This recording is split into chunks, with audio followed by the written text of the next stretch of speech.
Good afternoon. I'm going to call to order this special meeting of the Richfield City Council.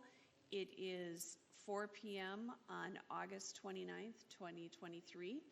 And in addition to the people here in the chambers, we have Councilmember Whalen and City Attorney Tejan joining us on via WebEx. So we're having a hybrid meeting. So if you guys can help me watch to make sure we include everybody, that would be wonderful. So we've called to order. Because this is a special meeting, we don't have a lot of the features we have at a normal meeting. So we're going to go straight into business item number 1, and I'm going to turn it over to Councilmember Hayford O'Leary. This item is to consider approval of a change order to design and install a soil retention system for the 65th Street reconstruction project in order to replace sanitary sewer and install a stormwater box culvert. Consistent with City Council direction, the capital improvement plan and the city's comprehensive plan, staff has been working towards the construction of the 65th Street reconstruction project over the past few years. The 65th Street reconstruction consists of a full road reconstruction to replace existing deteriorated infrastructure along 65th Street between 66th Street / Ray Drive intersection and Nicollet Avenue.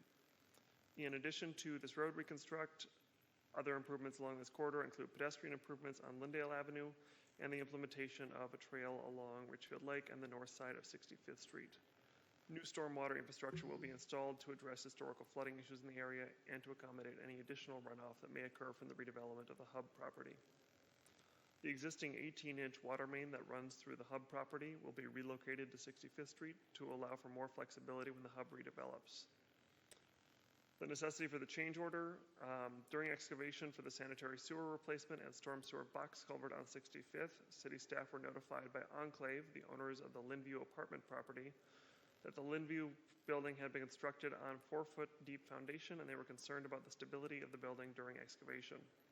Work was immediately stopped and staff reached out to the consultant geotechnical engineers at Brown Intertech to assess the risk to the Linview building and the need for an engineered soil stabilization system. Analysis by Brown Intertech showed that an engineered soil retention system is needed to install both the storm sewer box culvert and the sanitary sewer without impact to the Linview building. The system deemed most appropriate is the installation of permanent H piles with a timber lagging wall.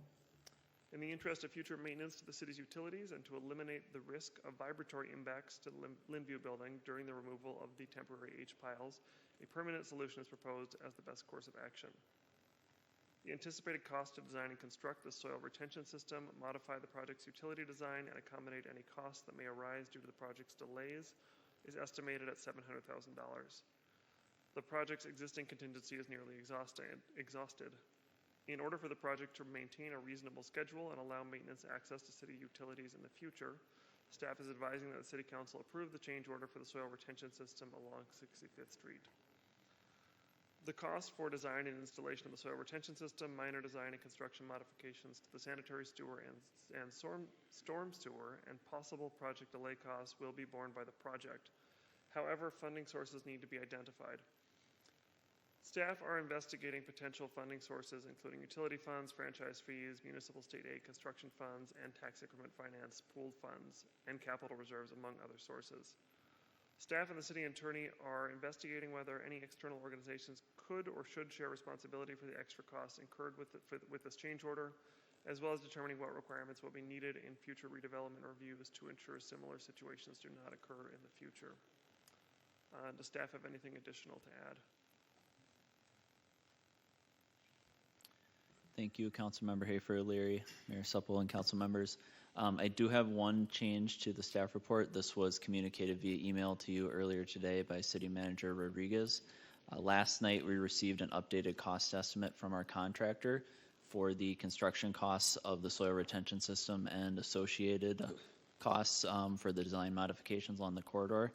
That cost estimate came in at $825,600 and change, so substantially more than what we had estimated. I did hold a meeting with city staff, our contractor, our engineering consultant, and our geotechnical consultant this morning. First thing in the morning, we did go through this cost estimate and it's determined that most of these costs were reasonable for the amount of work and the scope of the work that's going to be conducted. There is one area where we're going to look to reduce some of that scope of cost, but I anticipate it's probably no more than about $20,000. Additionally, not reflecting that cost estimate is one known cost of about $20,000 for the design of the soil retention system by Braun Intertech. And the unidentified costs at this time are potential delay impacts to the project. So what the revised recommendation is from staff is for council to approve a change order total of $850,000. And then if there are additional delay costs that are identified in the future, we would return to council for approval on those costs. Thank you. Thank you. I do want to ask a couple questions about that last paragraph, investigating whether external organizations could or should share responsibility for the extra costs. Would that include the possibility that the developer would be responsible for some of this? Sure, I can answer that. Sorry, I didn't introduce myself. For anyone listening, and Joe Powers, I'm the city engineer for Richfield. We have been talking internally with staff and with the city attorney. What we have determined at this point is there doesn't seem to be any violation of the state building code in this, and that is the main place where we would be able to push any responsibility onto the developer for cost share. There is some ongoing investigation with that with the city attorney's office. I'll let City Attorney Teachin add anything if she wants to at this time. The other thing is we are looking at some language to try to make sure we prevent this in the future with our redevelopment reviews and possibly some additional requirements for building developers to make sure this doesn't happen. So Attorney Teachin, did you want to add anything? Mayor and council, the only thing I would add is just to let the council know that we are doing some legal research just to see if there are any legal theories that the city might be able to pursue in terms of, having other parties share in the responsibility of cost for this.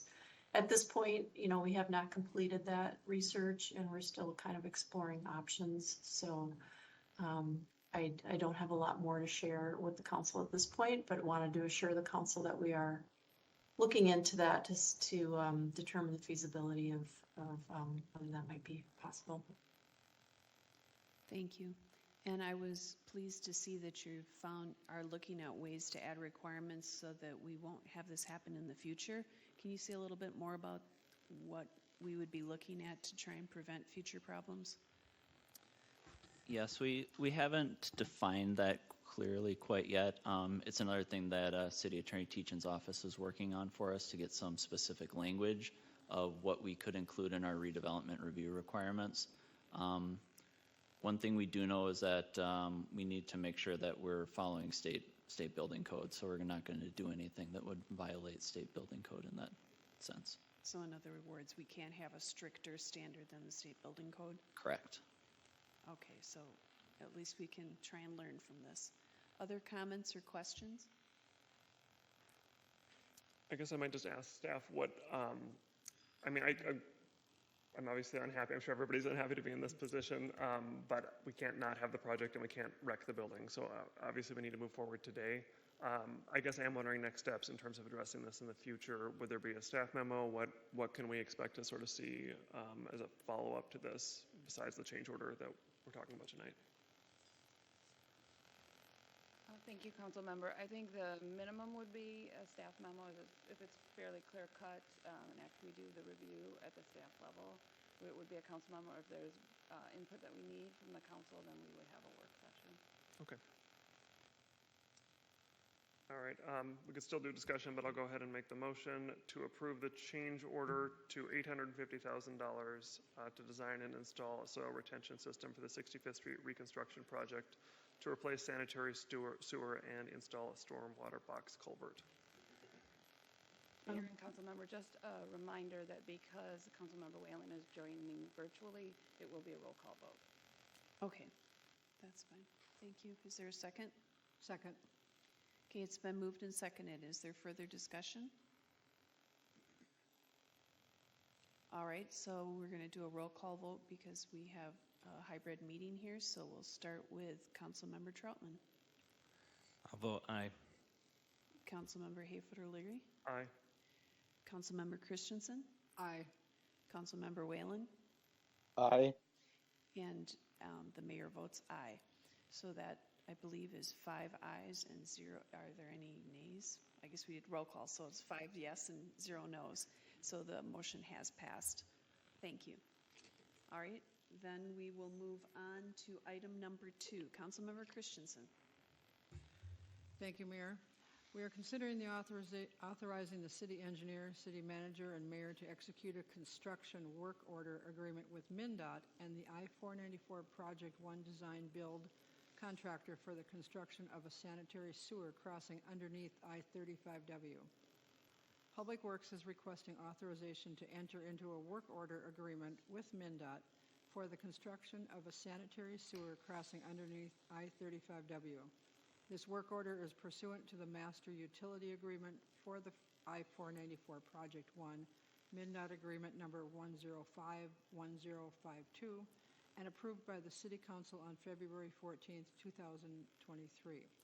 The project will replace the existing 9-inch clay sewer that is below I-35W on the north side of I-494. This utility services a portion of the business district along the 77th Street corridor and is a critical piece of infrastructure. The project will eliminate a flow capacity issue that has been long outstanding, as well as eliminate a conflict foreseen with the bridge abutments that are proposed with I-494 Project 1. Although this project was not programmed, the timing of I-494 Project 1 provides a unique cost-saving opportunity to resolve these issues. The costs associated with designing and resolving the bridge abutment conflict are being applied towards the cost of designing and constructing the new crossing. Does staff have anything else to add? Nothing to add at this point. Thank you. All right, so if you want to go ahead and make the motion, we can have discussion after that. All right, make a motion to authorize the city engineer, city manager, and mayor to execute a work order agreement with MnDOT and the I-494 Project 1 design build contractor for the construction of a sanitary sewer crossing underneath I-35W. Second. Okay, it's been moved and seconded. Is there any discussion or are there any questions? So to clarify, we're basically rearranging our capital outlay plan to do this sooner rather than later to take advantage of the cost savings by the participation of MnDOT?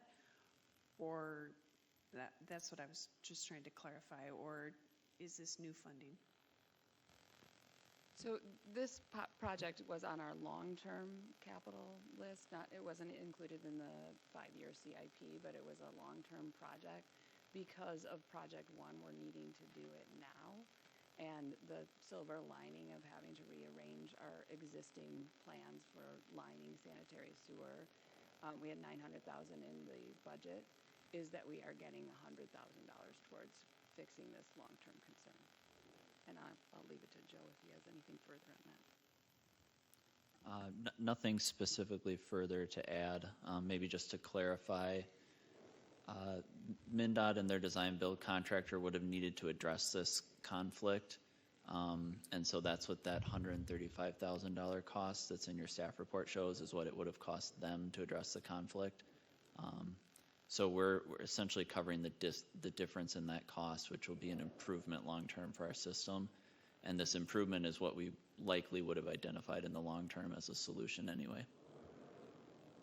All right, thank you. Councilmember Troutman.